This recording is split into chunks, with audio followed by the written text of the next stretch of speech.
Kwa hiyo hakuna maisha bila ufundi. Yaani ufundi stadi una hela nyingi sana.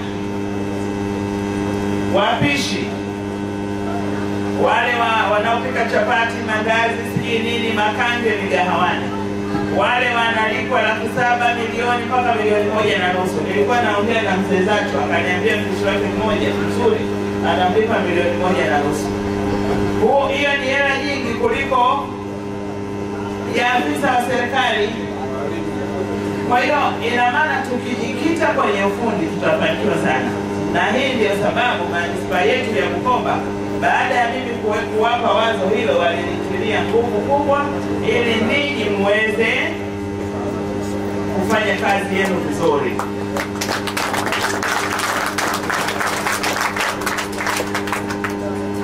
Serikali itaendelea kuweka nguvu ili muweze kufanya vizuri zaidi na muwe na vifaa vizuri na vya kisasa zaidi, haswa kwa wale wanaochonga furniture au samani waweze kuwa na finishing nzuri. Tutawaletea mashine nzuri za kisasa. Lakini na wale mafundi welders, wale wanaotumia vyuma wa welding, tutawaletea mashine nzuri za kisasa za kukunja mitindo mbalimbali.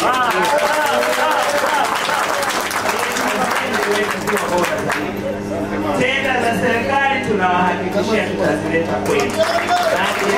Milango na wengine wa matofali na kadhalika, wote tutawapa nyinyi kazi ili tuwakuze, tuwanyanyue. Tunapohitaji madawati tutakuja hapa, milango hapa, madirisha hapa, hatuendi kwingine. Na hata tunapohitaji samani za ofisi tutakuja hapa. Ombi langu kwenu, tutawaongeza, mko wachache bado, tutawaongeza na wengine ili kongani yetu iwe fully utilized. Lakini ombi langu kwenu, hapa ni mahali pa kazi na sio mahali pa kufanyia siasa. Sasa hivi mko wachache na mmetulia.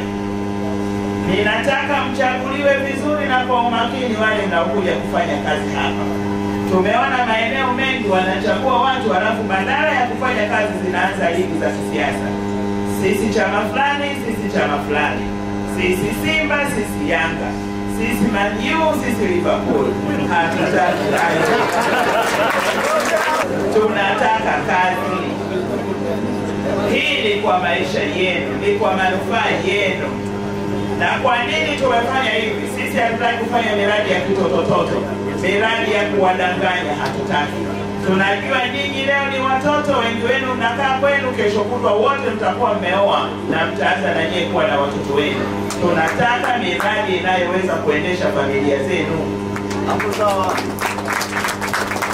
Nataka nikija hapa kikundi cha wachongaji kiseme kwa mwezi tunaingiza milioni 30-40, tunagawana milioni 2 kama faida na tunarudisha milioni 15 kama mtaji wa kununulia mbao.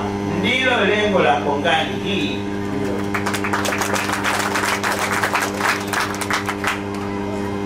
Mradi wowote kwa mujibu wa Mama Helen unaohesabiwa kama ajira ni ule ambao unamwezesha anayefanya kazi pale akashinda pale, mwisho wa mwezi pato lake lisipungue mshahara wa kima cha chini kilichotangazwa na serikali. Tunataka mkigawana kila mtu hapa isipungue Laki3.5 Laki4 kwa mwezi. Ndilo lengo letu. Baada ya hapo tutasema vijana hawa wamejiajiri. Lakini nimefikiria kwamba nitachukua wawili kutoka kila kitengo niwapeleke Dar es Salaam mkaangalie viwanda vya furniture vya JKT, vya magereza na vya watu binafsi kutoka kongani hii. Mkajifunze, mkirudi mtakuwa mmepata picha mpya. Mtapita gerezani, mtapita Chang'ombe, mtapita kwenye viwanda ninavyosema. Mkirudi hapa kichwa kimekaa sawa, mtajua furniture maana yake nini.